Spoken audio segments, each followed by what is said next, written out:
All right, everyone, we are live and recording. Thank you so much.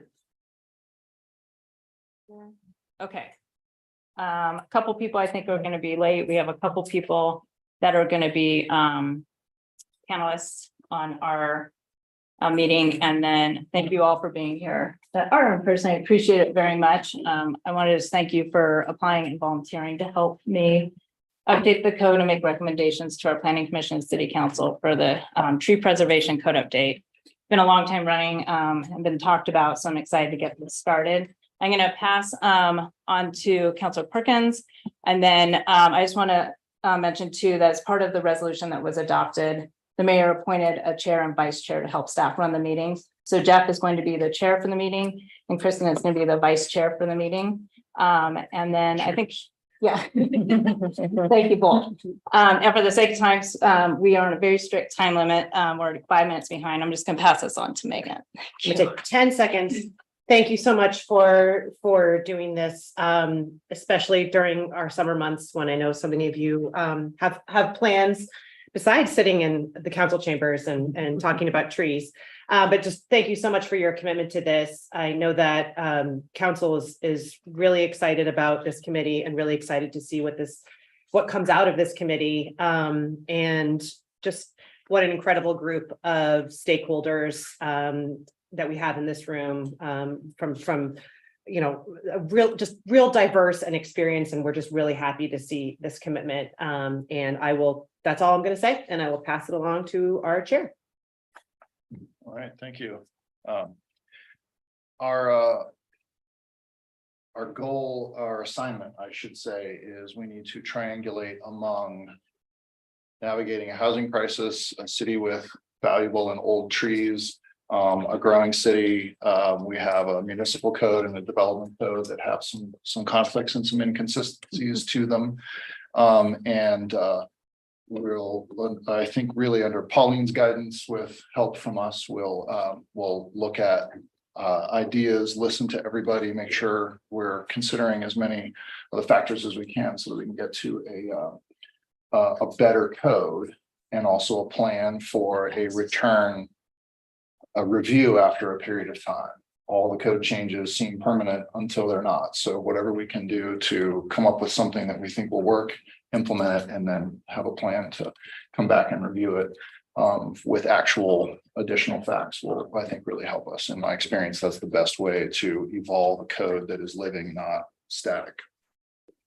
So our schedule, we have 5 meetings booked between now and the end of August. So our goal is to today, Pauline is going to help me limp through the schedule and the discussion so that we can lay out what's in front of us, and then we'll go through the kind of where we are currently so we can identify the gaps and break down what the actual project looks like.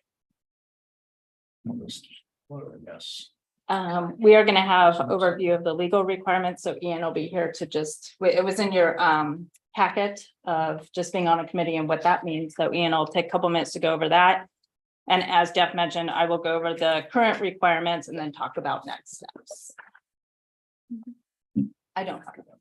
Oh, no, I was gonna say, should we do introductions? Oh, yeah, that's first. I have literally 2 things to do. Say you're batting 500. That's right. 500, that's all I think. So I would love all on my own with no help from anyone to decide that we should introduce ourselves. I'm Jeff Harris. I'm with Solaire Home Builders. We specialize in net zero energy sustainable construction here in Central Oregon, and we build both affordable and market rate housing. And I also happen to love the big trees that are around town. So I'm hoping that I can help a little bit. Morgan. Okay, I'm Welcome. actually not late then if I haven't. Please accept my apologies. I will not be late in the future. My name is Morgan Greenwood. I'm a Vice President of Government Affairs with Central Oregon Builders Association. Lifelong Oregonian, similarly a big fan of big trees. Jim Roberts, at-large member. You'll learn more about me later. I'm Sarah Ansel with Ben Parks and Rec. I'm Christy Sava. I'm a Central Oregon Ranch. I'm Gina Franzosa. I'm officially part of this committee because I was on the Neighborhood Leadership Alliance and I'm with the River West Neighborhood Association. But full disclosure, as my day job, I'm an affordable housing developer and I work for Rooted Homes, formerly Core Community Land Trust. I'm Karen Johnson, I'm a retired prosecutor, but I'm a long-time environmentalist. I wrote a tree protection code 4 years ago, and I have copies for anyone who wants. We're gonna have a difficult time because we're gonna have high density. And how do we save trees when we have to have high density? It's gonna be a challenge. And lots of fun. I'm Brett Hewitt. I'm an arborist. How do you feel about trees? It's a good time, yeah. Well said. Manoj Alapuria from the Human Rights and Equity Commission. I'm excited to be with you all and get to know you through this process. If you mispronounce my name, it's all good. I'm not going to be offended. And yeah, excited to be here. And I do love trees. Humans and trees. It's another. Also. And then the two people, how do we, if Eric or Javi can hear me? I'm still trying. Oh, there's Eric. Hello, my name is Eric Huffman. I'm a civil engineer and I'm with Beacon Engineering. And I studied forest engineering in college.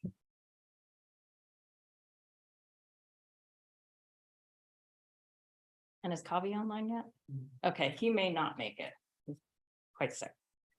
And then Megan Perkins, Ben City Councilor, and for those of you who don't watch our city council meetings, which why would you? We have a theme song for this committee. And so I'm hoping that we can have a guest appearance by Ian Carrick. He wrote a song and played it for us on the ukulele at our last council meeting called Ponderosa, and it was beautiful. So.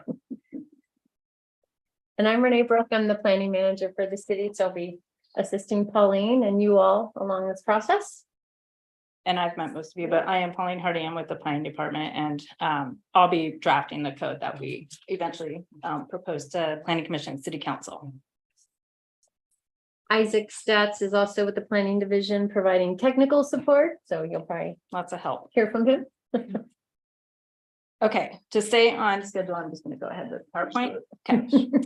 I want to just highlight that the city, so what I'm going to do is I'm going to go through the council goal that really started this conversation to update the codes. And I'm going to go through the resolution, just the four specific tasks that they've given us, schedule, and then dive in, and it might be dry and boring. But we're going to just learn about what is the current code requirement. So as we go through, we think about what we have today and how we definitely want to change it. So council goal, it's an environmental and climate goal, and it's up on the screen for you. Basically, is to improve the quality of life for more people in Bend by increasing equitable access to clear air, water, and a healthy environment. And it goes on, but the action item says to revise the development code and other relevant standards to protect trees while balancing housing affordability and natural resource preservation. So this really mirrors what is in the resolution and then our tasks that we've been assigned. So the council direction in the resolution, I just want to highlight for the committee as well as the public who is watching. There's really 5 tasks that they've assigned us. And the number one task is to provide consistency. So we're going to be looking at 3 different codes. This group primarily, we're going to look at the Bend code and the Bend development code, but we also have standards and specs that mirrors a lot of what's in the Bend code and Bend development code. Right now, there's lots of inconsistencies between all 3. So we're going to clean those up. Number 2, with House Bill 2001 and needed housing, we have to provide clear and objective standards for all residential development, and that includes tree preservation. And as many of you know, our standards right now are maybe you should do something, they're not clear and objective. So we're going to make sure whatever we come up with for needed housing or all housing is going to be clear and objective. But we'll also add a discretionary process, which an applicant can choose to go through. We need to create what that looks like after we draft the clear and objective standards. And we've done that in our code in several sections already, provided clear and objective standards in a discretionary process. So the process is there. We just need to figure out what that looks like. The third task is to consider preservation standards for larger trees similar to the Southeast Area Plan. That's a master plan that's in our Bend Development Code, and it has unique tree preservation standards. And I'm going to go over those as we dive deeper into the PowerPoint. And then number 4, which would be new for the city of Bend, but it's used all over in many cities in Oregon, is we create standards for tree preservation and requirements. But then if a developer or an applicant opts to not preserve the trees, to give them some mitigation or alternatives, which would could be tree replacement. So possibly tree replacement where you remove trees and then you have a requirement to replace trees on site or off site. And then another option would be possibly a fee in lieu. So they may take out some trees and then we create a fee that they can pay into a fund. And then we take that money. I don't know what this looks like yet, but it would fund trees in areas where it's needed more. And that would implement council's goal to increase the city's urban tree canopy citywide, not just in certain areas. And that kind of dives into task number 5, is to identify programs to support preserving and expanding citywide the urban canopy. And I've already started working with our GIS staff, and it sounds like we do have some data that we can already build upon and look at areas that if we created this tree fund or tree replacement, offsite tree replacement requirement, we have some mapping that would already help us with council's direction on number 5. Any questions on that? No. Hasn't Google started a process where they're looking at canopy? They have, but our GIS department is more comfortable using our own data than Google's. And then Kavi is online. Thank you for joining us. Hope you're feeling all right. Yeah, sorry to be late. No. Sorry, what'd you say? Oh, I was gonna say, if you wanted to introduce yourself, we already all went around, but if you'd like to do so, that'd be great. Okay, and what are we introducing with? This name? How you are part of the committee and the committee that you're on and your interest in tree preservation. Okay. Everyone trees is basically what we all said. Summary. Sure. My name is Kavi Choksi. I use he, him pronouns. I'm part of the Environment and Climate Committee and representing that committee for this committee. And I am also interested in protecting trees and also finding that balance with affordable housing as well. Thank you. Okay, when we talk about clear and objective standards, so I just wanted to highlight as we go through the code, and you'll see where we are not implementing this the best way today, is that for needed housing, again, it needs to be clear and objective, and it comes right out of ORS 197307. So I just want to make sure we all understand that when we create these standards, we'll come up with clear and objective standards in compliance with the ORS requirements. And then also number 6 is where it allows us to do the discretionary process for applicants who choose to do so.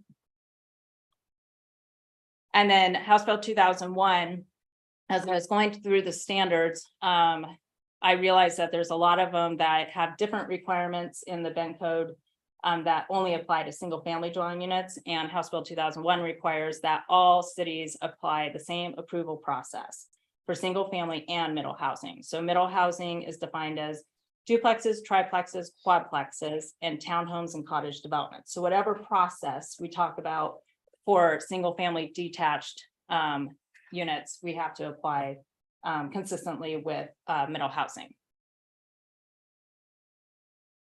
So this is the update. It is on our webpage, the timeline, and it's a little bit more condensed than what the resolution calls for. I'd like to work within this, and then if we need to expand a little bit, we can, but and still be in compliance with the resolution. This will help us stay on track. So we've already done the committee selection.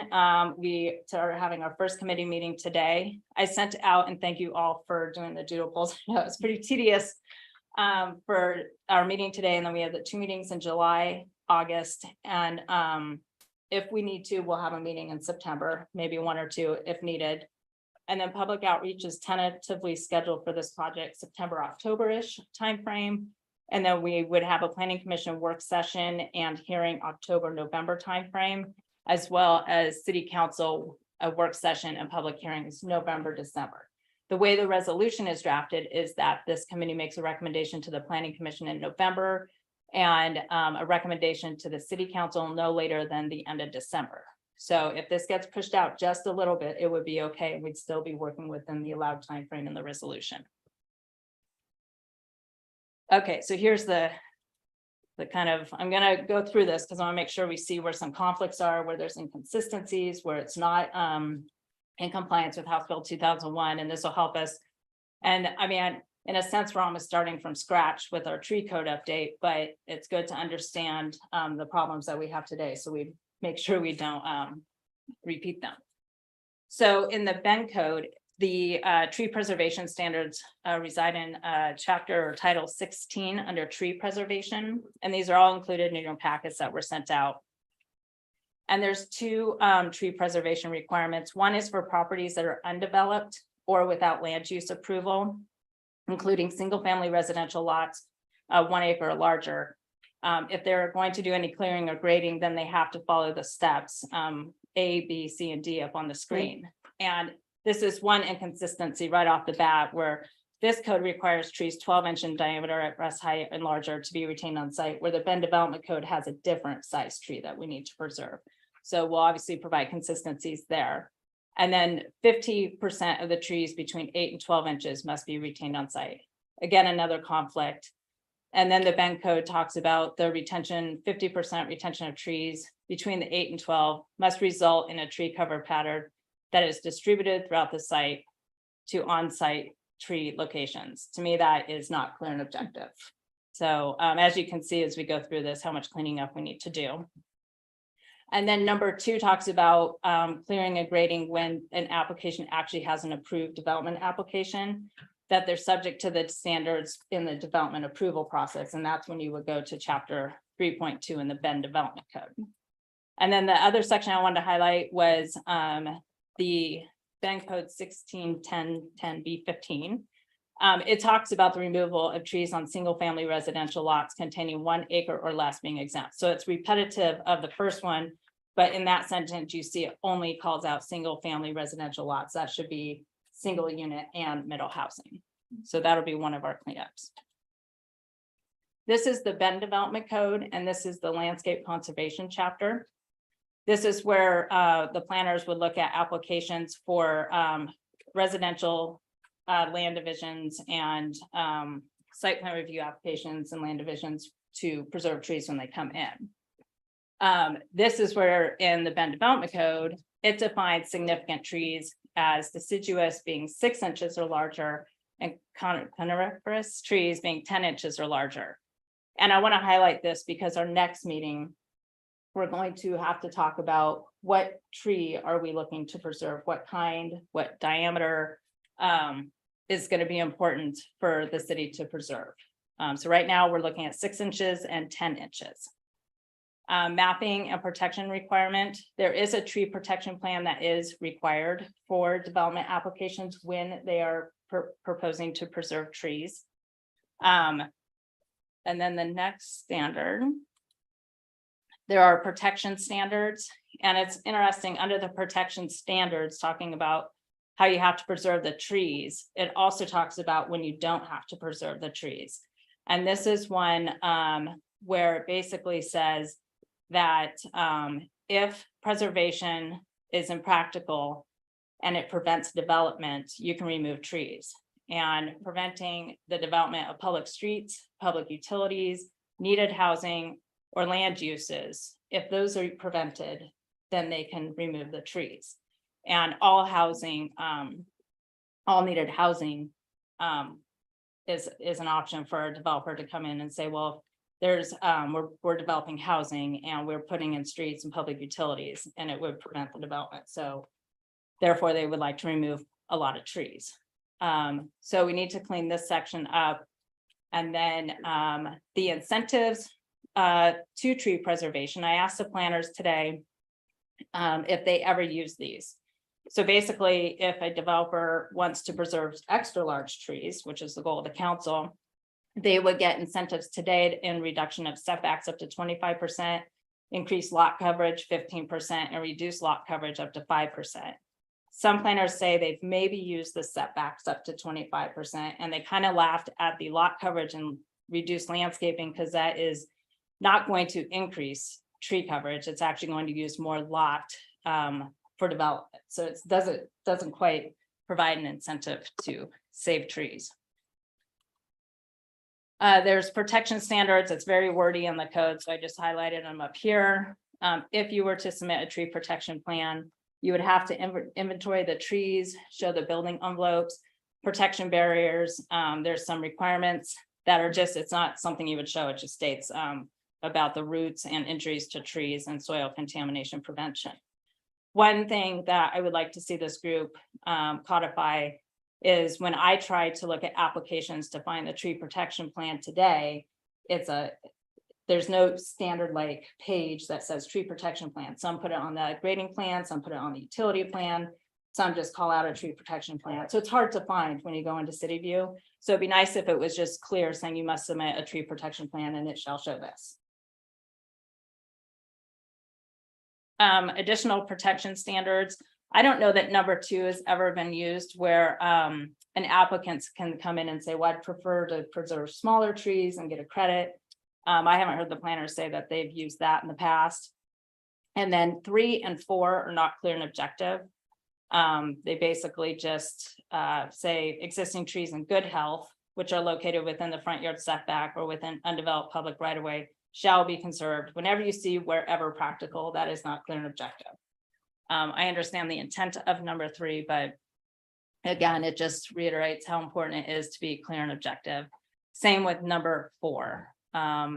It says the removal of significant trees cannot be avoided. The city may, and we always want to use the term must, because if it's may, that is discretionary. And then lastly, in this chapter, there's standards for protecting trees during construction. It talks about performance bond, the termination of bonds, and then exemptions. So, if you have dead, disease, or hazardous trees, or they need to come out in emergency, they're exempted from being preserved. We do have in the Bend Development Code current requirements for planting trees. That is separate from the tree preservation standard. So any commercial or multi-unit residential development, a multi-unit is 5 or more units being developed in the city. If an applicant comes in and proposes any of those types of developments, and commercial sometimes includes housing, a minimum of 15% of the lot must be landscaped, and that has to include trees. And then the parking lot, we have standards.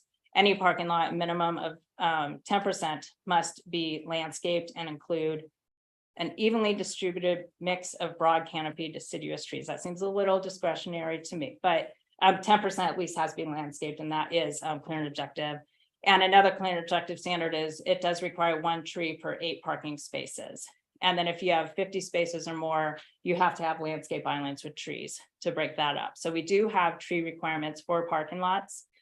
And then with any residential land division or any development subject to site plan review, so new commercial building, new industrial building, they also have to put in street trees. I think it's like planted 20 to 30 foot on center in the parkway strips in front. So we do get trees through commercial multi-residential developments and also the street tree requirements. So this is the Southeast Area Plan that the City Council was interested in this committee exploring a little bit further to require not only in the Southeast Area Plan, but possibly citywide. And this is one option to look at that gets to preserving the larger trees. And so for this area, it applies to sites that are 2 acres or larger. So not only do they have to comply with chapter 3.2's requirements, even though there's some ways to get out of preserving trees, they do for sites 2 acres or larger here have to preserve at least 50% of the trees measuring 24 inches in diameter or greater as measured 4 feet above the ground. So they're looking at preserving large trees, 24 inches or greater. And then there is incentives for this as well. And just to highlight, that area was annexed recently, And we just started getting an application. So this hasn't truly been tested, although I do have an example to show in the next slide. That kind of shows how this works, but it hasn't been real tested yet. But so anyways, back to the incentives. If they preserve 50% of the trees, they can look at a reduction of setbacks up to 30%, which is pretty significant. Again, increased lot coverage and reduced landscape coverage. And then the building height's an interesting one. They get a 10-foot increase in building height if they preserve 50% or more of the trees. And land division has a similar incentives that if they preserve 50% or more of those larger trees, they get a reduction in lot dimensions and lot sizes up 10%. There are exemptions built into this one for that area. So if it affects density, they can move up to 70% of those larger trees. If it's like a school or a public facility, they are exempt when it impedes the development of like their parking lots or their accessory structures. And then any trees obviously located in existing or proposed like streets or right of way would be exempt from the standard. So this is an example that has been submitted for the Southeast Area Plan.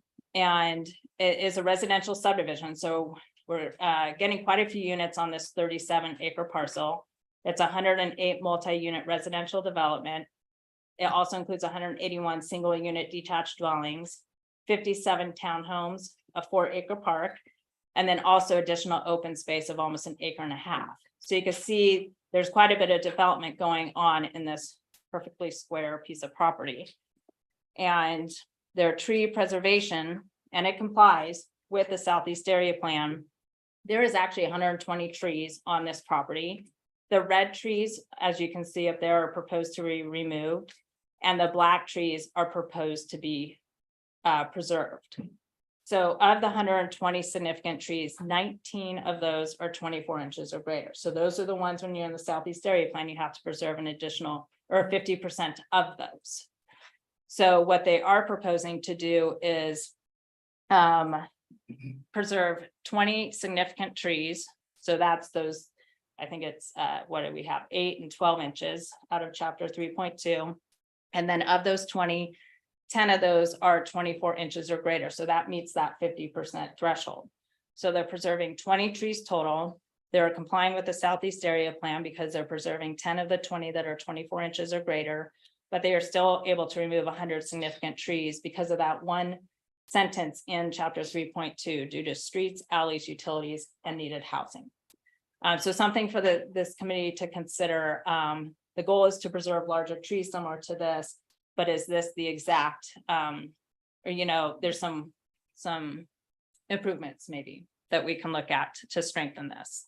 And then with this one, they didn't have to use the incentives because they went through a master plan process. And anytime you go in through a master plan process, you just build in reduced lot sizes, reduced setbacks into the master plan. So they didn't have to actually use any of the incentives. The climate friendly and equitable communities. I wanted to highlight this section for the committee. So this is still going through, there's some rules that have been adopted for additional parking lot trees. And it was quite significant when they first got adopted, but now they're going through a new rulemaking process to amend the rules, which would go into effect at the end of this year. And the city has an extension, and I have to do a code update and get it approved by the end of the year, implementing whatever comes out of the new rules for parking lot trees. But the way it looks right now, in addition to the work we're doing, we're also going to require parking lots that are a half acre or larger to either install solar with generation capacity of at least 0.5 kilowatts per parking space, or they can pay a $1,500 fee for a new parking space into a fund that will be dedicated to solar and wind energy. Or the developer will have the option to provide tree canopy of at least 40% of the new parking area. So we already require trees in our parking area. This would just put a 40% canopy requirement on that. In addition, all parking lots will have to either provide trees along driveways or 30% canopy. And the driveways up on the screen is the blue area. So whenever we get in an application, the planners will have to go through and identify what is a driveway versus a parking lot drive aisle. And on those driveways, there are certain standards in this OAR that dictate how many trees that have to be put in our parking lot. So we will definitely have more trees in our parking lots starting next year. So I completely skipped Ian. So I just went through my whole PowerPoint. I couldn't interrupt. I couldn't. I know you couldn't leave me. I was on a roll. I noticed halfway through, and I'm like, wow. He's always watching. It's okay. We know he's. So I can answer questions, or if you'd like to just dive into the legal part real fast and then. It's a bit of a downer, so if there are questions that people have, I don't want to interrupt the substantive part. Do you want to, let's talk about what I just went through first, if that's good, Chair. Sorry. I'm So moved. so used to running a meeting. So that was a lot of information and we're way ahead of schedule. So if you have questions, we can talk about what's in the current code. Again, the goal is not to dive into like, well, what happened here? What happened here? It's really just if you have questions about it, and then really moving on to the next steps of the next meeting, talking about what is important when it comes to preserving significant trees and the sizes. And, you know, in a lot of the interviews that we had, we heard that there's a high interest in providing options for preservation. So it's not a one size fit all. So I want you to consider that too. But I'm happy to answer any questions of all the information we just went through, which was a lot. The Southeast area plan, it doesn't distinguish between types of trees, correct? It just distinguishes by size. Correct. Good point. Can I ask Brett a question? Well, you're an arborist and I'm not. Southeast, I mean, we don't know what those trees are, obviously. Are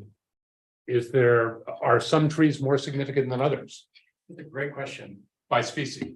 By species or by size, I think it's a really great question. Yeah. That I don't have an answer to. I would say if I were to guess, well, I just know that the trees out there are predominantly juniper, and there are some older ponderosa as well.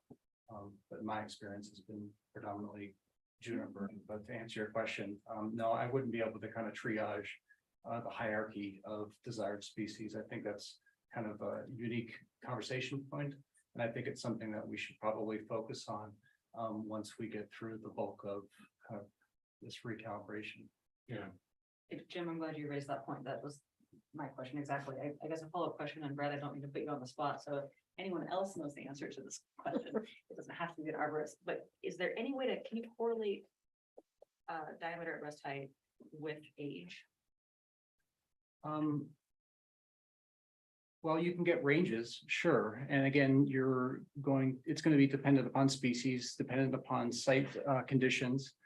So to give you a real firm answer, no, but you can use generalizations. So if you were to looking at this as an example, if you wanted to kind of get an overall age class, you could probably do so within a range, right? And pretty broad, Exactly. because it's going to be dependent upon water, I'm assuming, right? Any number of things, that's right. And Yeah. growing conditions, there's a lot that takes Yeah. into account. Just as an example, our neighbor had the front of their house cleaned by a condo about 3 years ago in a windstorm. And so this tree was a significant, by any of these standards, ponderosa. And kids in the neighborhood came up after the tree was cut down, and the kids counted the rings. This tree had gotten significant irrigation. It's almost its entire life. It was 42 years old. Oh. So it was not an old ponderosa, but it had been coddled essentially because it had had irrigation most of its life. And it was a significant tree. It took off the front of their house. That's a tree of significance. Yes. For sure. Well, I But- kind of wondered too, canopy cover versus age Yeah. or size is maybe I guess we'll have to define kind of what our goals are, right? And like why we would use EBH versus something else. Right. Or then age would potentially be less relevant if we're going by canopy cover percentage. Are the questions open to the public or just to the committee? Like, I love these two, but. I believe we do have a public comment spot here. Okay. We'll, let's roll through a little bit more. We have a couple, but we're ahead of schedule, so. um, So as far as the consistency that we don't currently have, it's really primarily the bend code and the bend development code. We do have engineering standards and specs that can create some additional conflict. You mentioned the OAR proposed rule. That is sort of as it's written now, that's kind of the current draft. For parking lots. Yeah, for parking lots, yeah, specifically, okay. So, yeah, just to make it a little more complicated, that's a flavor to the blender here. So from a procedural standpoint, you mentioned that as far as the next meeting goes, that's where we anticipate talking about the very good questions of size. What's the data we use, what's the threshold, talk about species as well. And then really start to get into that clear and objective language, which without it seeming arbitrary. I think that's the big challenge that the code writers tend to have is clear and objective can also be squishy. Despite being clear and objective, we don't want to get into precisely wrong challenges. Well, one of the things I did is a memorandum of law and examples of what the VILBA and the courts of appeal consider clear and objective. I mean, concrete examples, so it's something to take You bet. note of.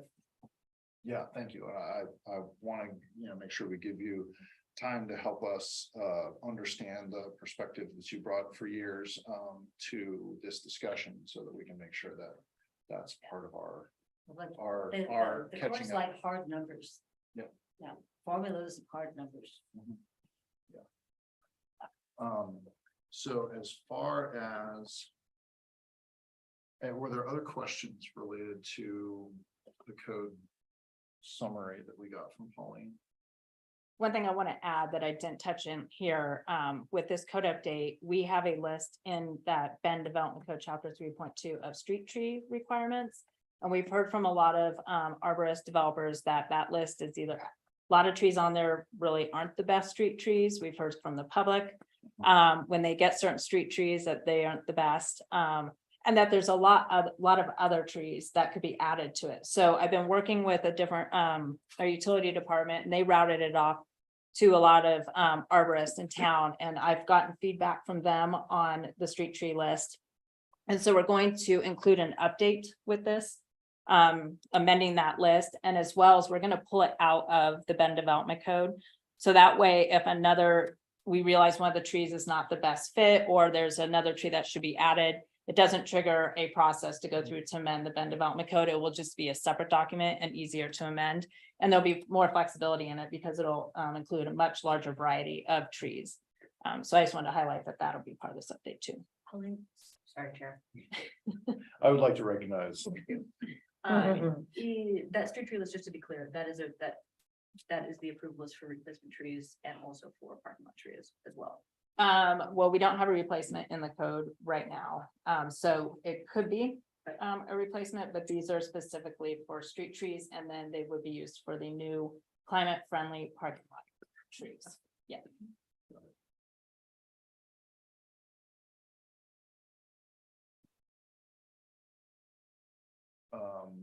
Any other questions or Manoj? Do we have data around like previous developments and the impact, the ecological impact of cutting trees? Like in that example, 20 out of 120 are proposed to be cut. What if more or less of that number, how would that impact things ecologically? Do we have data from previous developments that would inform this discussion? I don't. I don't think it exists. On a related note, I don't have ecological data, but Northwest Crossing strikes me as a part of town that did a really responsible job in preserving existing trees that were on the site. So I was curious if staff or had looked at those development standards, because I think there were development standards for that development, and if that had other useful information for the committee. So I don't believe, so Northwest Crossings has a master plan similar to the Southeast Area Plan that resides in the Bend Development Code. I don't think there is a tree preservation section for them in the master plan. I think it was the developers that opted to do the tree preservation, and then in their CC&Rs, they also have a layer of tree preservation. Like a homeowner can't just go in and remove a tree. You actually have to go to the architectural review committee to ask permission to get the trees removed. That's my understanding. Yeah, I don't have the data. I have before and after pictures of some developments that took place like in 2007 and what they look like now, where they cut off all the trees or a lot of the trees, but then they replanted all the street trees. And now when you look at it, many years later, it's got a huge tree canopy again. But they did remove a significant number many years ago. I think even those images would be helpful. If you could provide that to us. I have them. Do you want to see them? What do you I think we've got a minute. Okay.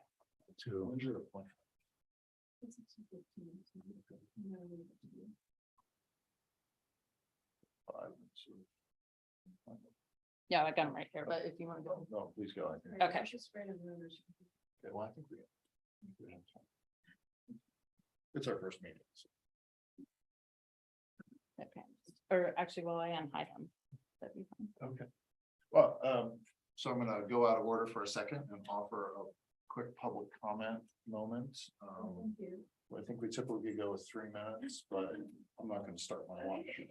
We do, sorry, just to interrupt, we have speaker slips, so when you are done speaking, if you could please fill out a speaker slip, and we might want to get you on the microphone if you're not close enough to one. So whether we can move one closer to you, yeah, It's officially a public meeting. like, don't put it right up to your mouth, though, it's meant to capture. Can you hear me? Okay, my name is Tomoko and I live in Southwest Bend. I just want to ask the committee to consider a big question is, why are you preserving the trees? Right, like what's the purpose? And if the overall, stepping back and thinking, well, it's for environmental, first of all, it's aesthetically, but then environmentally and also for climate change issues, then it's really not a single tree that does most of the work, it's a forest.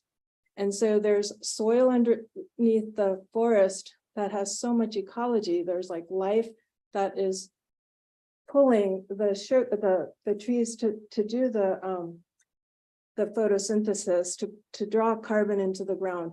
The soil in a forest does the filtering and the preventing of runoff so that our Deschutes River doesn't get polluted. So, I think if you look at that type of picture, then preserving trees becomes not about preserving single trees in a parking lot or here and there, it's about preserving trees in a forest. And so if you concentrate on, okay, like I just came home from being in Japan for a month, and then like whole sections of forest being gone over just a month is just kind of appalling to me. And so just thinking about, okay, well, these forests or these setbacks from the river need to be preserved, the forest around there. And then the filtering and the runoff into the river won't happen as much. Don't develop right along the river, so I would ask you to consider doing more research or, really hiring an environmentalist or an ecologist to really look at like the ecological picture as a whole, and then come up with these policies and rules. Like even the driveways and the parking lots, if you make it permeable like gravel, then there won't be as much runoff. The water goes into the soil, you slow it down, and then it gets filtered and not go polluted into the rivers. So there are different solutions. I would consider looking into permaculture. I've studied that. There's a lot of books on that, or people who are experts. And I think you can get really insightful information about preserving trees. You don't have to preserve a big old tree if it's not in a forest, or you can come up with different solutions if you look at the big picture that way. Very good. Thank you. Okay.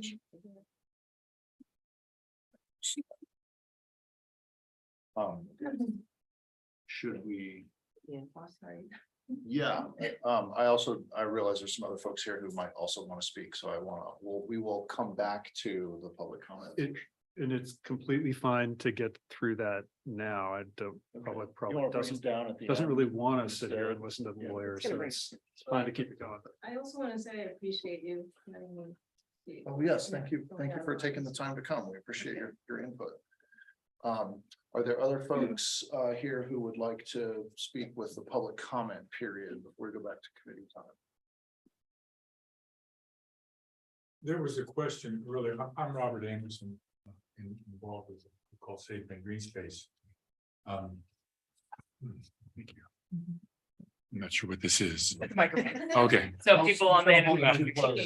Yeah, I have a loud voice, so it carries on. There was a question earlier about if it's possible to calculate the age of a tree from its diameter breast height. And there are formulas available for that. They're on a species by species basis. I've done a fair amount of research in that area and have developed some Excel worksheets to calculate carbon sequestration per year, and projected height and probable height and age from a simple DBH measurement.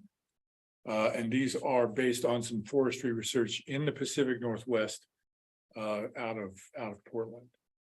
So the answer to that is these are available. I'd be glad to talk to people who are interested in finding out more about that. And other than that, I'd just like to say I really appreciate what you all are doing, and I appreciate the drive towards something that's clear and objective. Thank you, Robert.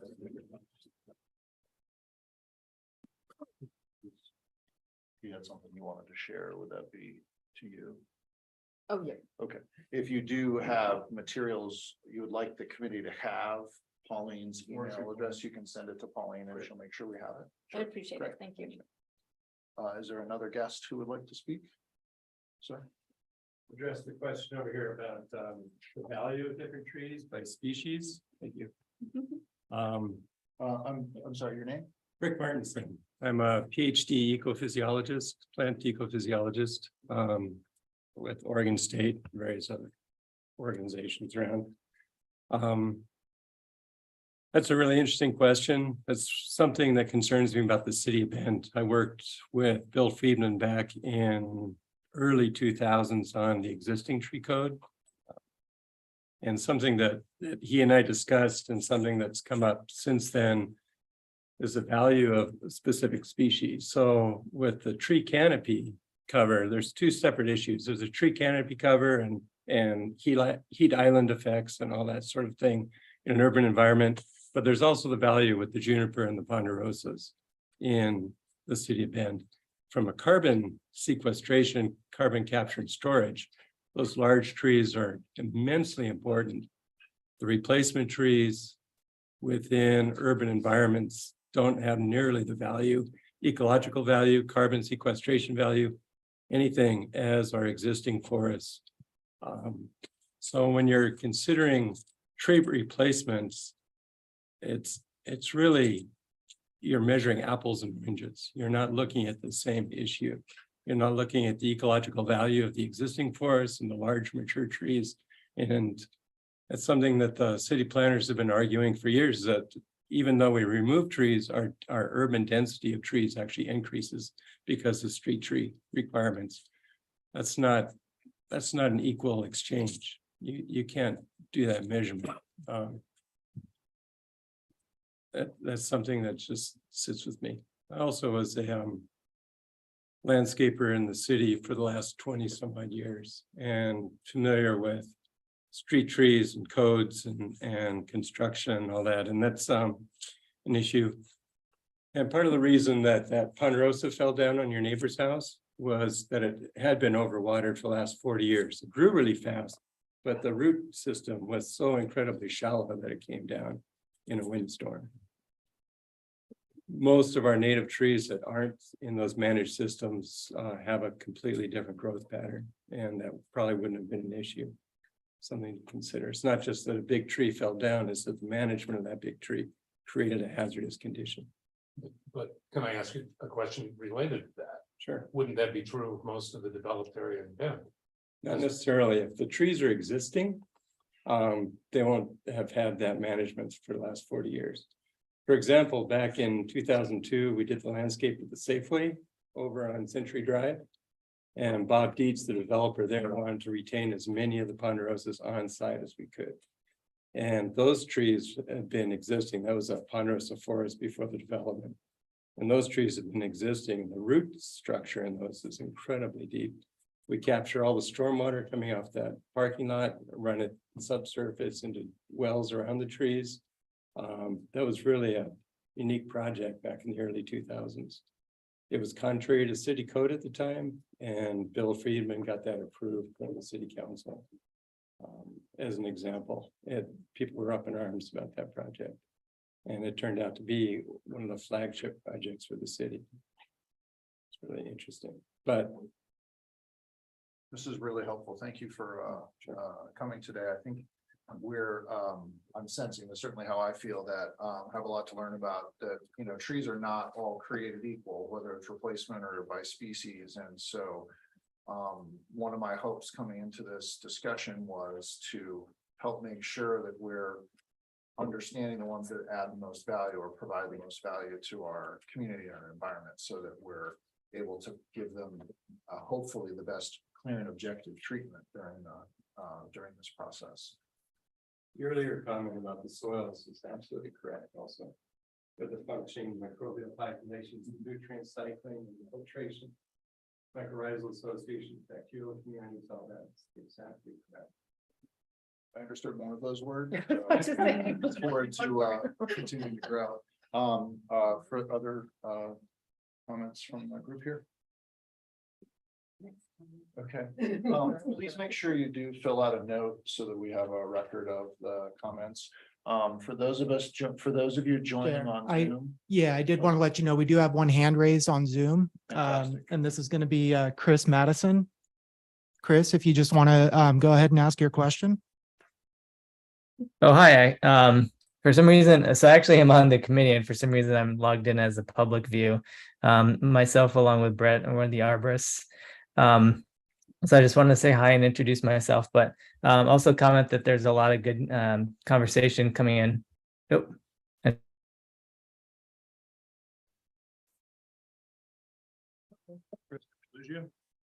Can you hear me still? We can hear you. We could. Okay, can you hear me now? Let me start video. We'll be Hey, now we can see you. all right. Sorry about that technical difficulties. But yeah, so I think this is I think there's a lot of good comments going on.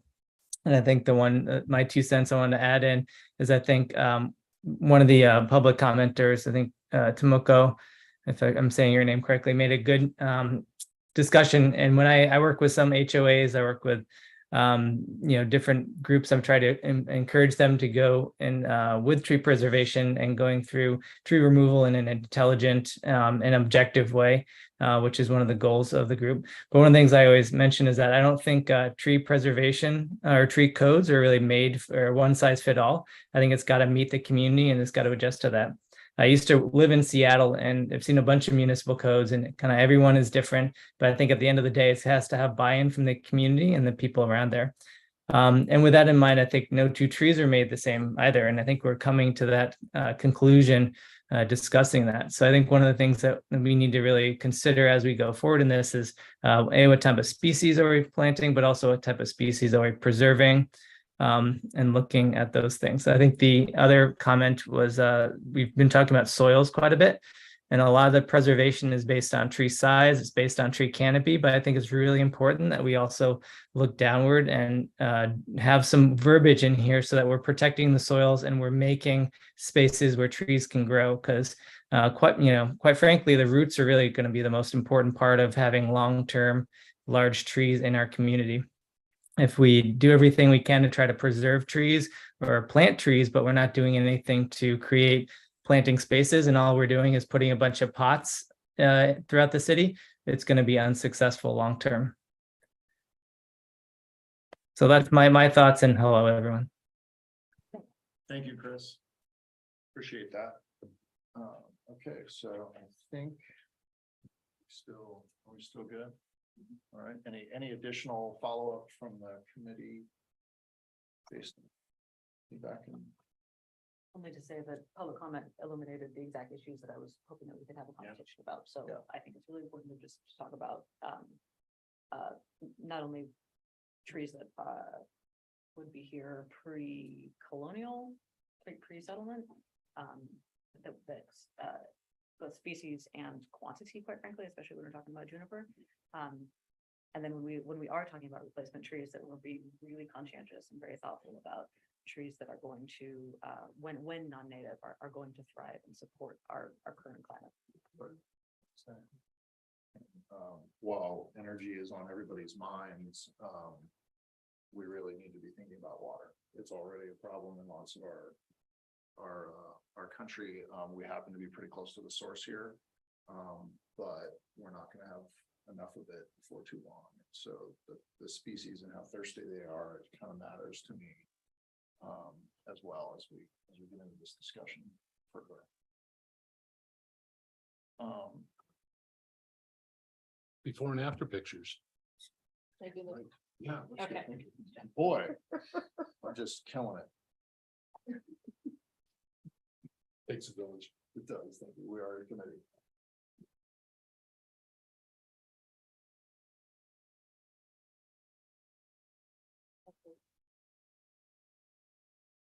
Oh, no, that's right. Okay. So I haven't talked about these in a while, so forgive me if I have to study them a little bit myself. So this is a development that was done in 2004, as well as a neighboring development in 2022.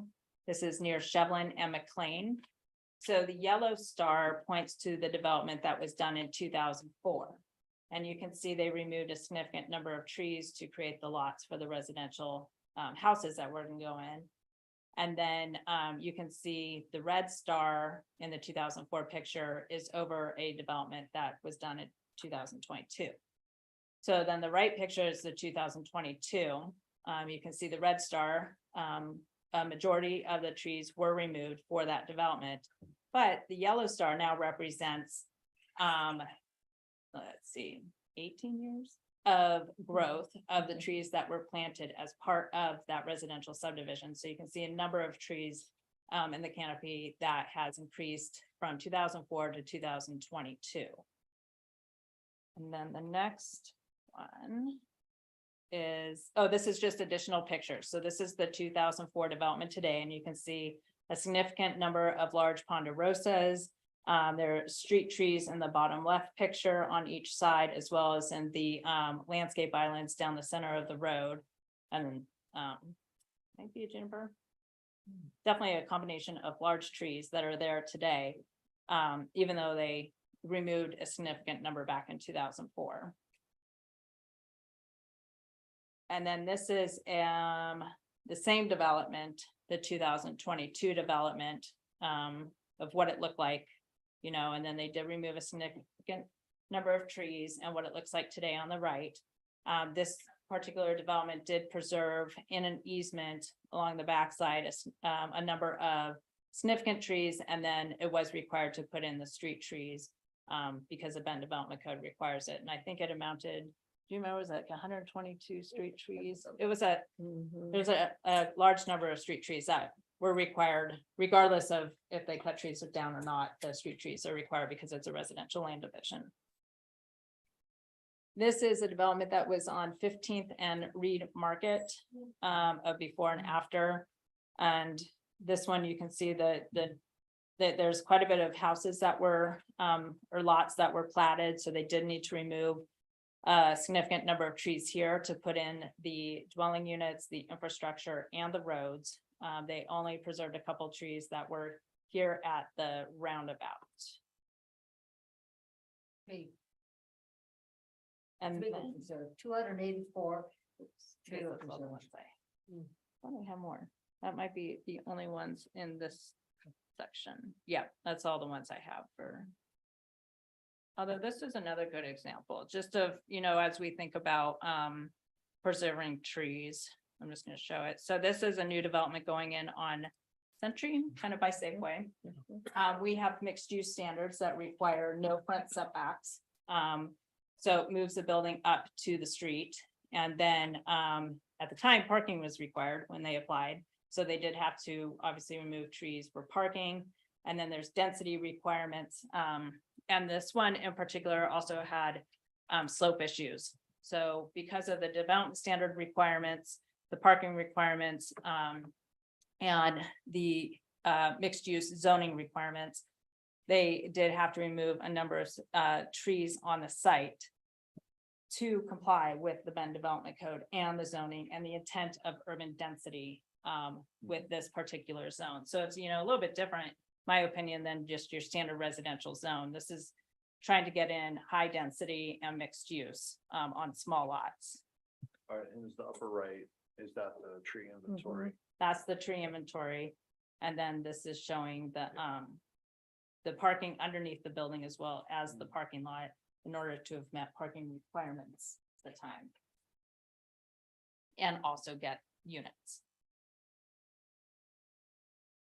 And then this is a commercial development in the northwest area of town off Shevlin. And this is kind of an example, in my opinion, of an option I've seen in other cities where they were able to preserve the perimeter trees. But they were, they still had to put in the commercial development, the required parking at the time, and stormwater, grading, drainage, all that. But they were, as you can see along here, they preserved significant trees. And then along this commercial site, the trees along the setbacks, because you can't build in those anyways.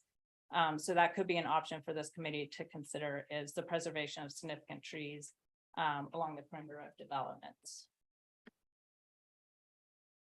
And then I think that's it. Yep. Visual reminders of the importance of what we're doing.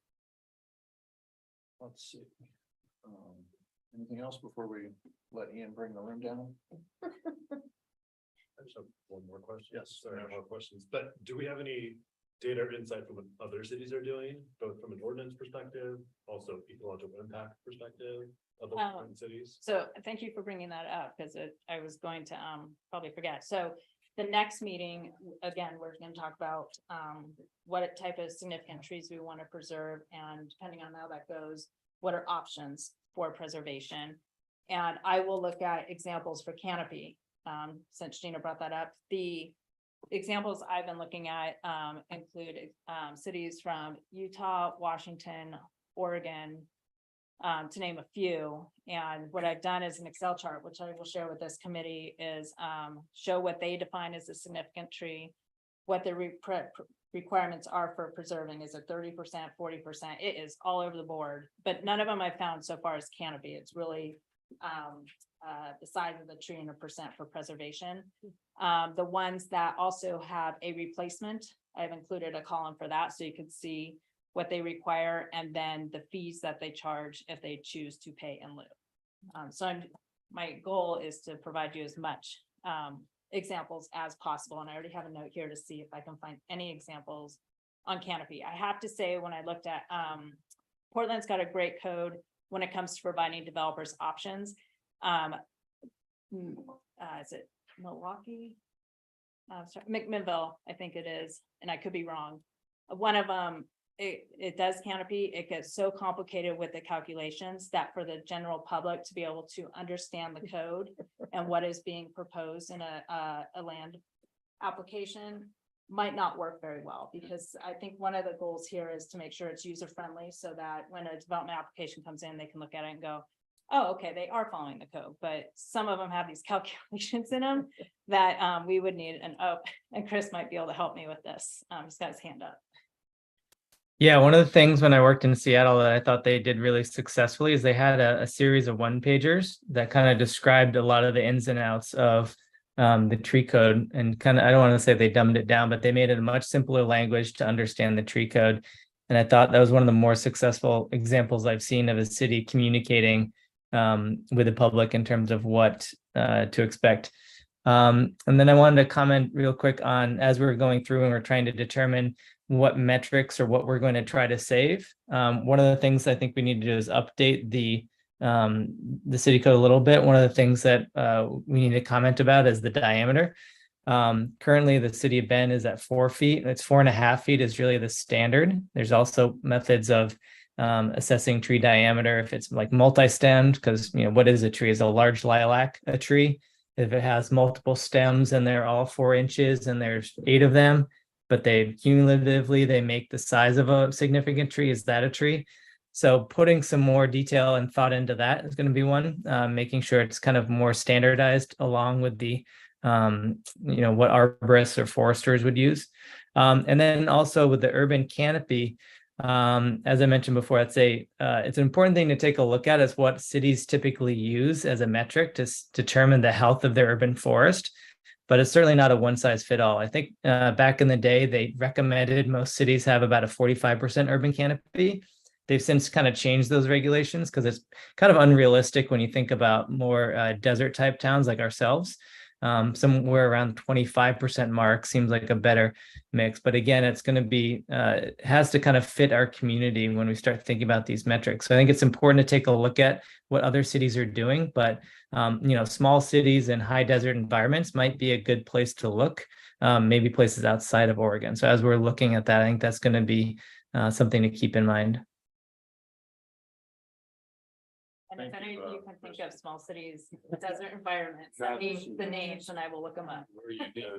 There's actually a website, and I can't think of the name of it off the top of my head, that has cities across the United States that has a suggested canopy coverage based on the characteristics like high desert, lots of rain, whatever it may be.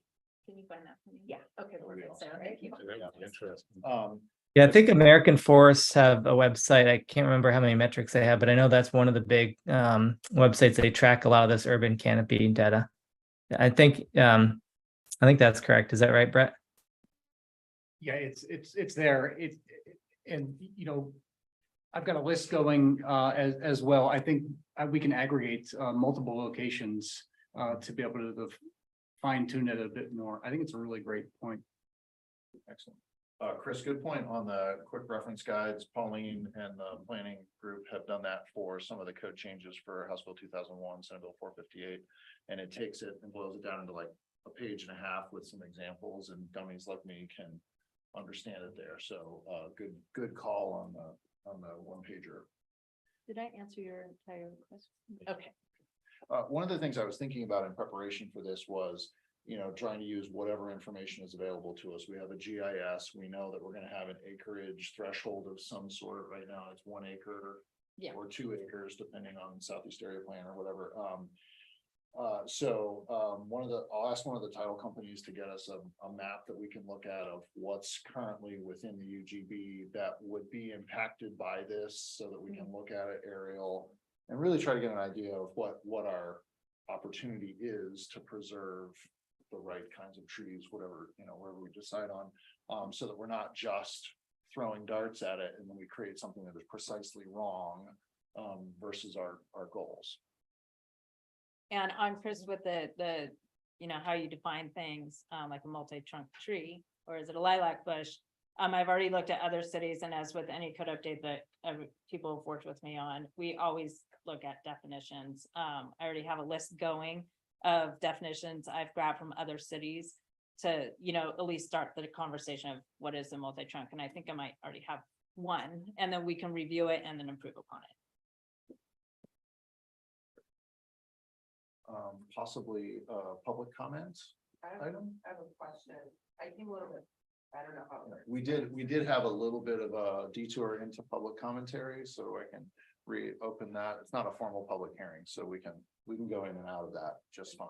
If you would give us your name, there is a form here we'd like you to fill out to make sure staff knows who it was.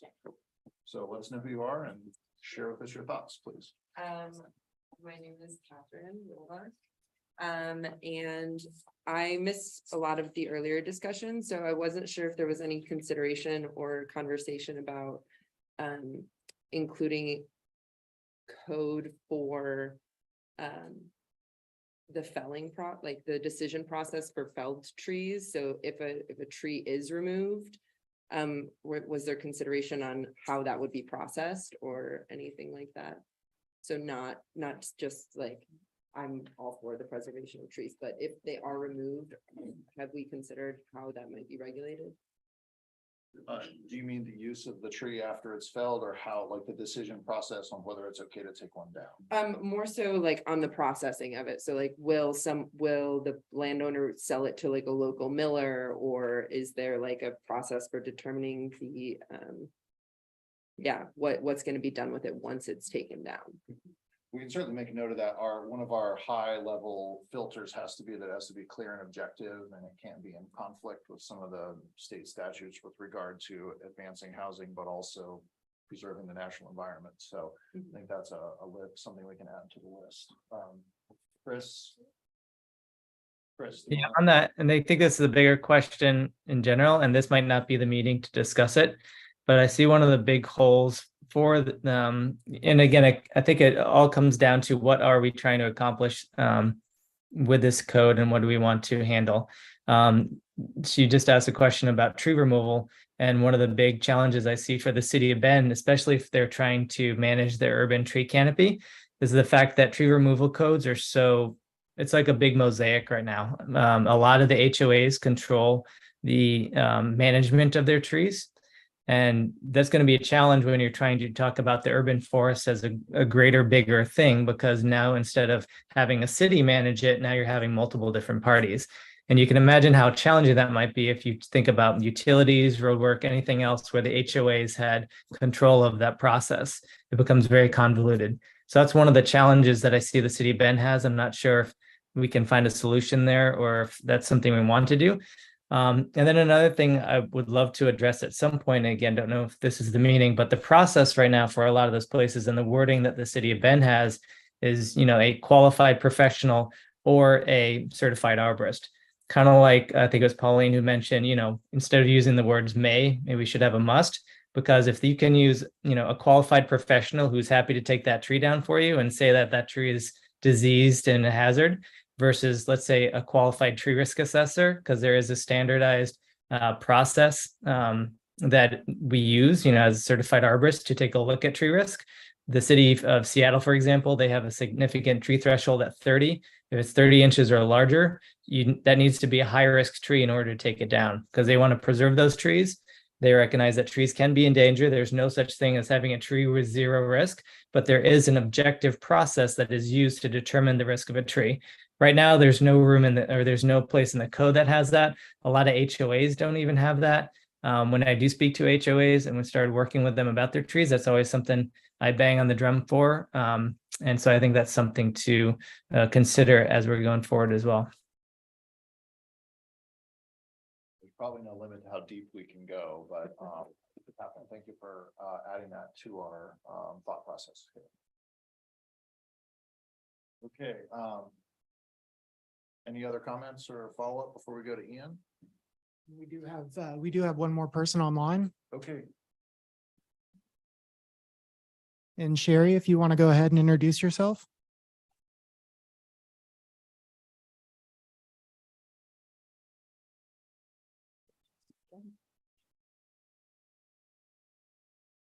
And Sherry, can you go ahead and unmute yourself?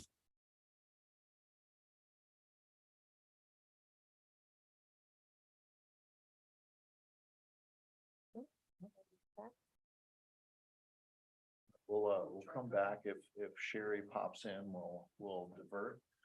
Ian, do you want to tell us how to be good servants? Sure. And because I had 5 minutes on the agenda and we're all through with everything else and it's only 2:20, I have 40, right? It is a zero-sum game. We'll honestly try to be quick. Who am I? I'm Ian Lighthizer. There are 5 lawyers, including me in the city attorney's office. Our offices are right up there. We're the city's in-house law firm, and we try to give staff, council members advice. Sometimes when we're asked, sometimes we give it when we're not asked. Another thing we do is give advice to members of our advisory committees in the course of doing their work, and that now includes all of you. So I'm going to talk about sort of 3 topics, super high level. Pauline did provide some materials, and so I really am going to skim the surface, but if there are questions at any time, you can email me and find me. So you are all welcome to seek any of us out if you have questions about this work or your role. You may see me at these meetings, you may see one of the other attorneys. It will just depend. So first topic, public meetings law. Oregon has one. What does it mean? It means that the work of governing bodies of public bodies has to be conducted in public settings, properly noticed public meetings. Believe it or not, you are all members of a governing body of a public body. This group, the Tree Regulation Update Advisory Committee, is considered a governing body of a public body. The public body is the City of Bend. You are considered a governing body of that public body because you are going to be doing things that lead to recommendations to the City Council. So because of that, the work of this group is subject to the public meetings law. And what that basically means is you cannot do this work, including deliberating or talking about this work, in a smoke-filled back room, whether that is a literal one or a figurative one. That's what the law is designed to prevent. We don't really have those anymore, but we do have emails, we do have texts, we do have Teams and Zoom and Skype, and these are all platforms on which courts have said these groups can meet. So what that means is, what the law means is you're only supposed to meet in a properly noticed setting. There are requirements that go along with the public meetings law. The meetings have to be noticed, they have to be accessible, some sort of recording or minutes has to be kept. And the substantive key to this is that the work you're doing really should be in this room, again, remotely or physically. Technically speaking, what the law says is that a quorum of the governing body cannot meet outside of a properly noticed public meeting to do this work. I think there are 15 voting members of the TRUAC. So what that means is it takes 8 of you to meet, more than 50%. So you really can't meet with only 7 of you. So one thing we should be doing at the start of every meeting, pro tip, is counting, make sure we're counting to 8. So there need to be 8 of you. If at any point during a meeting, somebody drops off or has to leave and there are fewer than 8 of you, we need to probably call a timeout and talk about what to do. The law says that a quorum of you can only meet in this setting. In practical terms, what that means is 3 or 4 of you, 5 of you, 6 of you, I'll say technically even 7 of you could meet outside of this setting and talk about TRUAC business.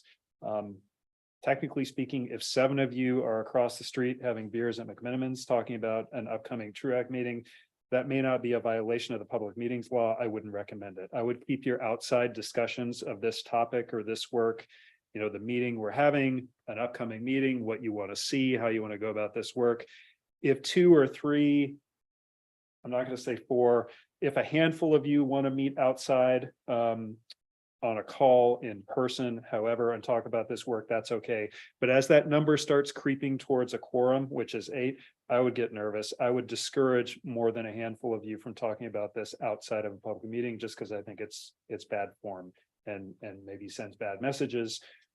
If 8 of you happen to run into each other at Crux and you are standing around talking to each other and you're not talking about this work, that's not a violation of the public meetings law. But if you do find yourself in that setting around town, if there's a quorum of you, don't talk about this stuff. Talk about something else. You'll be fine. So that's the public meetings law. The one, I guess, other sort of pro tip I will drop on this is don't reply all.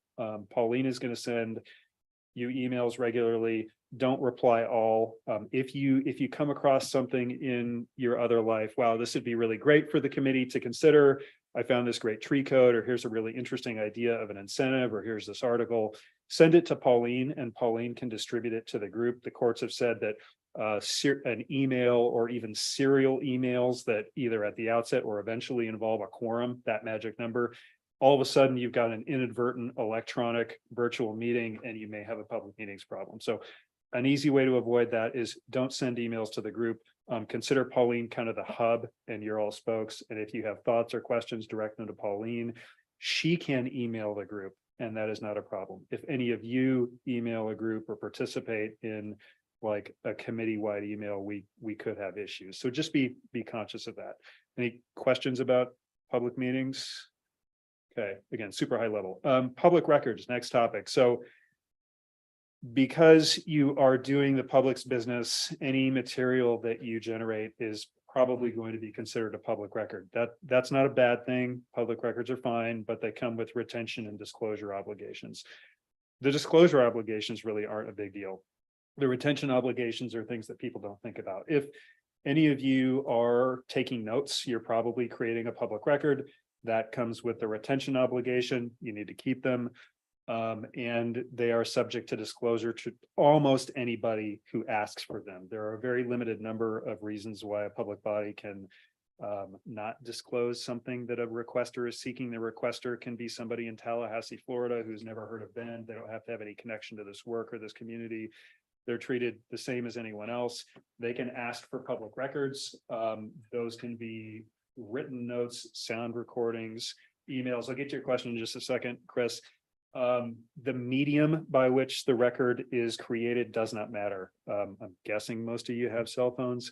If one of you sends a text to the other, hey, that was an interesting meeting. I'd like to consider this additional topic for the next meeting.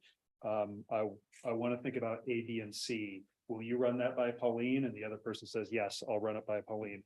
You are probably creating a public record that is subject to retention and disclosure obligations, even if it's on your personal cell phone, even if it's on your Gmail account. Again, not a big deal, not a problem, but just be aware of it. It doesn't have to be generated on sort of city hardware or a device to be a public record. So again, this is not meant to be daunting or scary, just something to be aware of.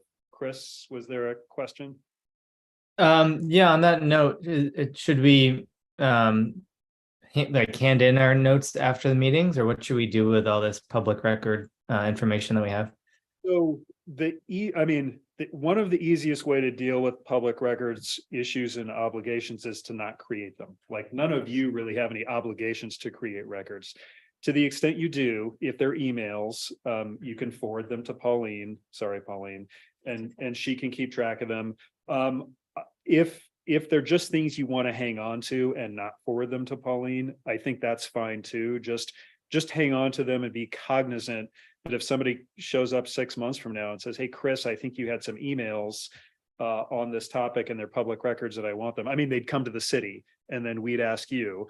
And if you said, oh, I deleted those, we'd say, I think you just deleted public records. That's not great. Again, you're not going to go to jail, but if you create them, you have to retain them. If it's more convenient for you just to retain them and more convenient for Pauline, if you retain them and don't email them to her, I think that's fine. But just be aware there's a retention obligation. You know, Pauline, are you okay if I email you? Everyone emails you notes after, or is it you prefer us hold on to them? So if he emails them to me, I don't have to put them on City View as No, part of the record? you don't, Okay, you don't. that's fine. And, to be clear, if you email Pauline a thought, a question, something substantive, it's going to be captured in the city's system at Pauline's bendoregon.gov email address. I think you're probably covered there. You can rely on it being available if someone requests it. It's more kind of emails between each other. If two of you are Gmailing back and forth, that's not going to be in the city's system, and you probably have the independent obligation to retain it. So again, if you minimize that, you don't create the public records, and then you don't have the obligation. So just be aware of it. If you have questions, you can always ask me. So any questions about that? Again, transparency, disclosure, these are the defaults, and these are not things to be afraid of. They're just things to be aware of. Okay, third topic. Sorry, my computer closed on me. Conflicts. So this is also something to be aware of. this can be a little bit scarier. I promise you it's not. But because you're part of this committee, you're all considered public officials for purposes of state ethics law. What that means is if you have conflicts of interest, they have to be disclosed and declared. I will say right off the bat, having a conflict, and we'll talk about what those are in a minute, having a conflict, either a potential conflict or an actual conflict, they're different things.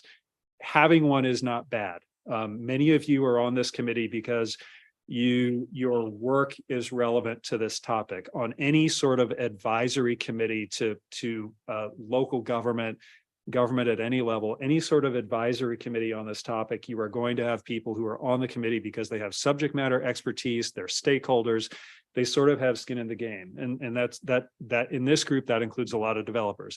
So that is going to create, or it is almost guaranteed that is going to come with what Oregon state law calls actual or potential conflicts of interest. That is not a bad thing. The only bad thing is not recognizing or not declaring a conflict that you have, because if you recognize it and declare it at the right time, you are effectively insulated from any bad things or any allegations that somebody may make after the fact about that conflict. So do not be shy about declaring actual or potential conflicts. And for a reason I'll get into in a minute, I think all of your conflicts are almost guaranteed to be actual only. So if you have a conflict or think you might have a potential conflict, write me, ask me. My advice is probably going to be, let's put it on the record at the start of the next meeting and we'll move forward. Not a big deal. So what are conflicts? Conflicts are things, again, under state law, and this is really important to stress, they are only about financial impacts. So if some of you, one of you is friends with a city councilor, or one of you is friends with a developer, or one of you is friends with somebody who is the head of a neighborhood association that's really interested in this issue, or if one of you skis with an arborist in town, or is in a book club with so-and-so, doesn't matter. State law does not care. So state law is only concerned about financial impacts that may flow from official actions you take as part of this committee. Official actions are votes, recommendations, decisions you make as part of this work.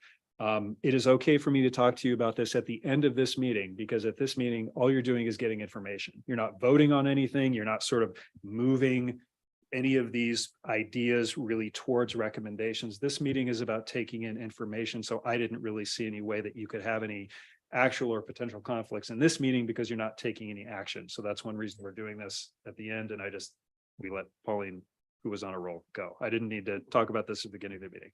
So actual or potential conflicts can arise when you are taking an official action, when the court, which in the course of this work is going to be really anytime you're voting or anytime there's an action item on a meeting agenda, it's probably an official action that you're going to be taking. And if that official action that you're taking, whether it's voting on something, moving a proposal forward, sort of doing the substantive part of this work rather than just getting the background, if any of those actions can have a financial impact, and that can be a financial gain, a financial detriment, just consider it any financial impact on you or a business with which you or a relative or a household member is associated, then you probably have a conflict of interest and you need to declare it. And I'm going to use an example, and not to pick on developers, but we have several developers in this group.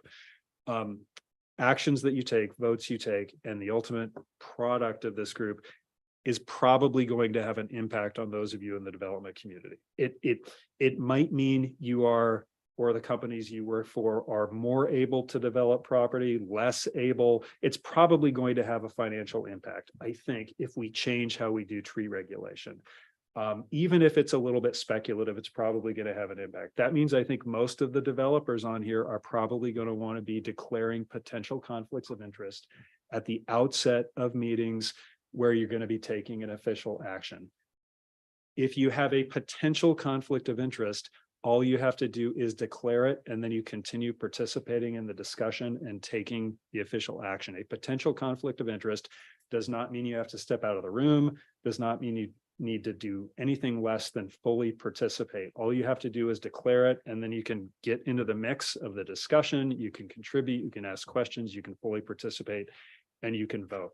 I think any of you are only going to have potential conflicts of interest rather than actual conflicts of interest, because whatever you do, it is only going to be a possibility that it's going to have a financial impact on you or a business with which you or a relative are associated, meaning own or work for, because nothing that this committee does is going to be the final decision. There's an intervening thing, and that's the city council. At the end of this process, presumably, you're going to have something that you are going to recommend to the city council. City council can say, we're not interested. They can say, we love it. They can say, we like this, but don't like this, but they're going to make the decision. So nothing that you do is going to be a final decision or final action on anything. And that means it is not going to be clear until the city council acts, whether whatever comes out of this group is going to have a financial impact that is going to raise a conflict. So what that means is when you see things coming, I'm a developer, and at the next meeting, we're going to talk about a proposal that is going to, I don't know, make it easier for my company to do what we do. And I think this might have a positive impact on our bottom line. If that's the case, not picking on developers, at the outset of that meeting, you're going to want to say, I work for ABC Development, and I think I have a potential conflict of interest because this could impact my employer's business. Good. Then we move on, you dive in, you participate, you vote. Everything is fine. You are insulated from any challenges that might come up from anybody afterwards. So again, conflicts are not bad. I think they're only going to be potential. In the council's case, it's different, right? If the council, when this gets to the council, if we have a counselor that has a conflict, it could be actual, and they might need to declare it, and then they might need to not participate because there's nothing else to happen. What they do will have an impact potentially on a business that they work for. So council's case, it is different. I'm going to use her as an example. We have a counselor who works for a developer, and she has been extremely diligent about identifying conflicts that she sees on the agenda.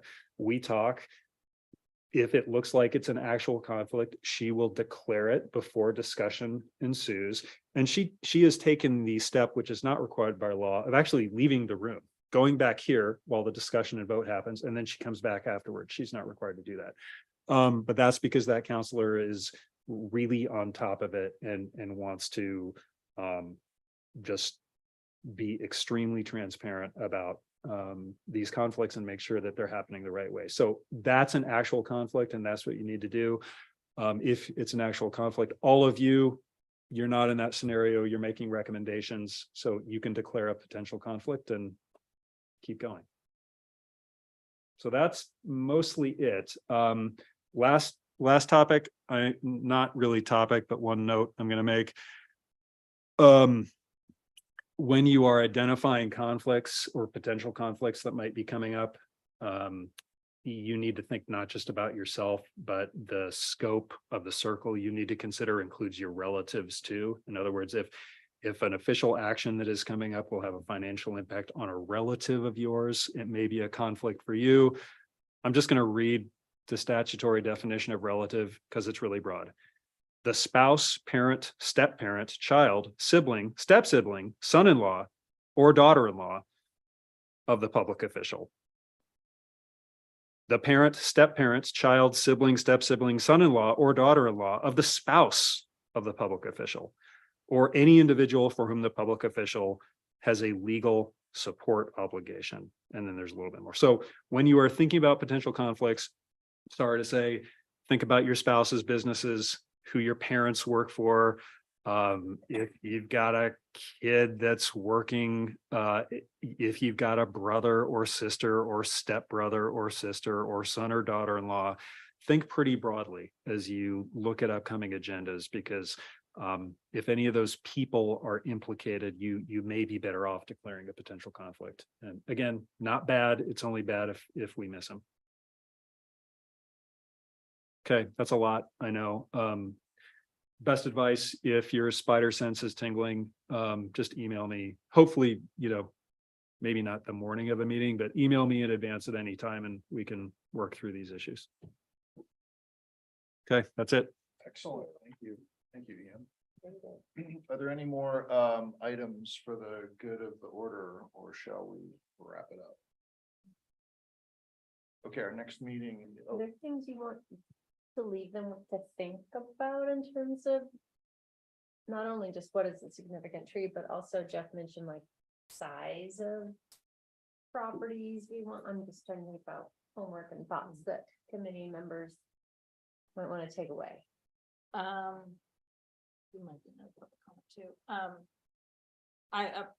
I would really like to dive into what is a significant tree. Renee's correct, if there's certain size property, right now we look at 1 acre citywide. Unless you're in the southeast area plan, it's 2 acres.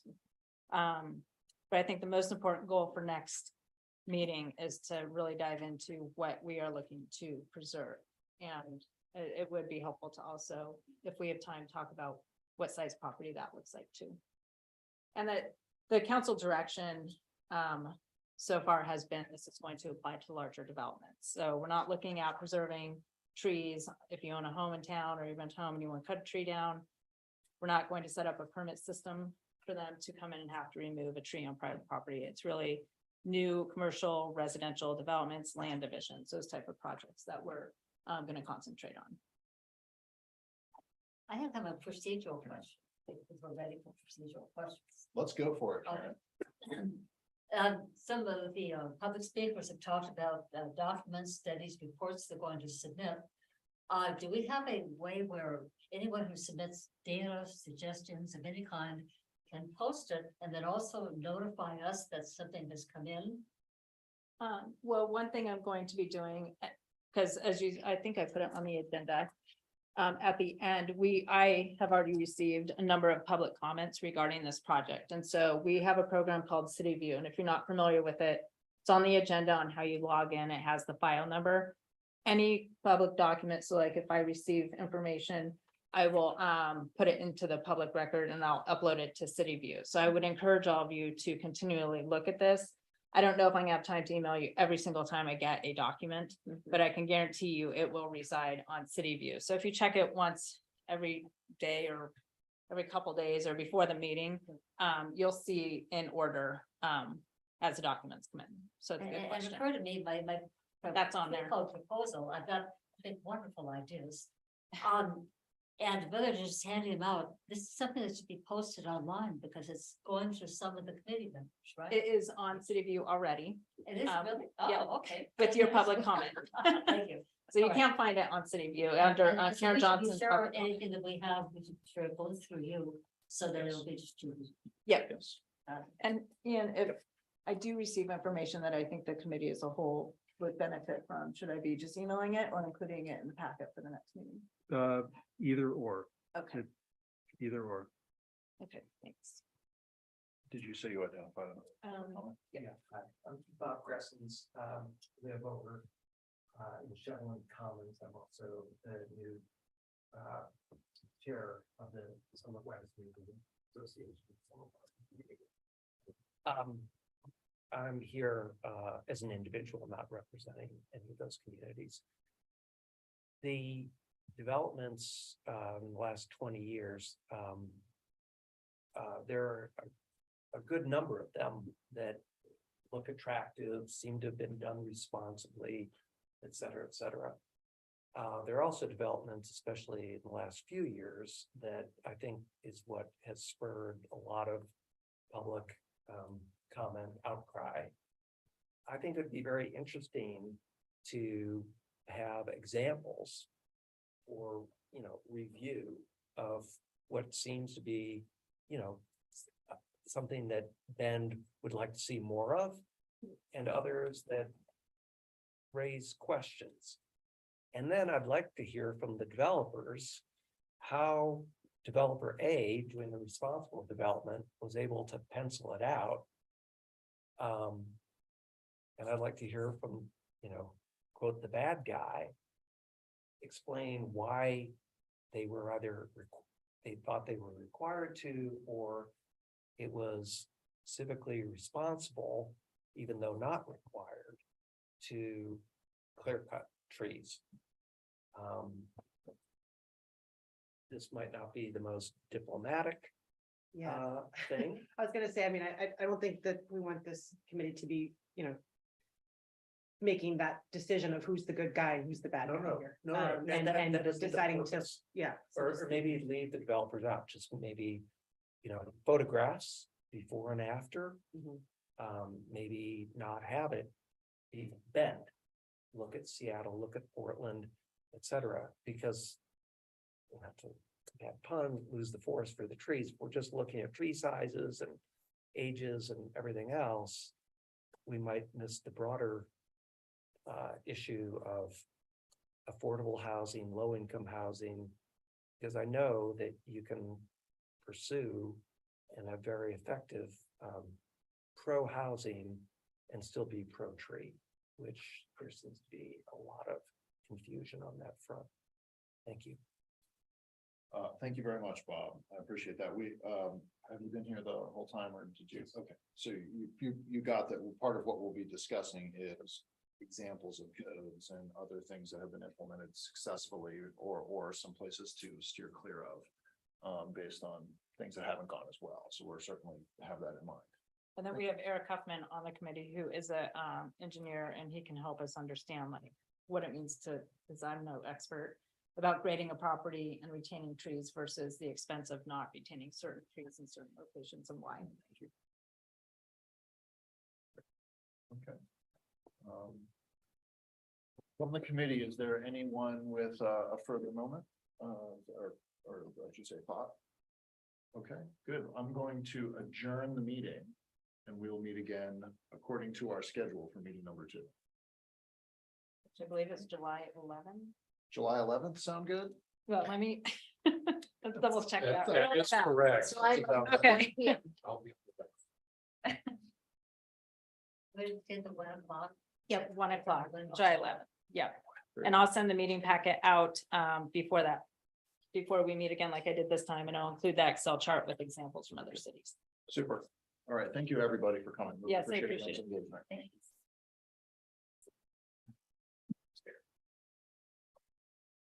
you.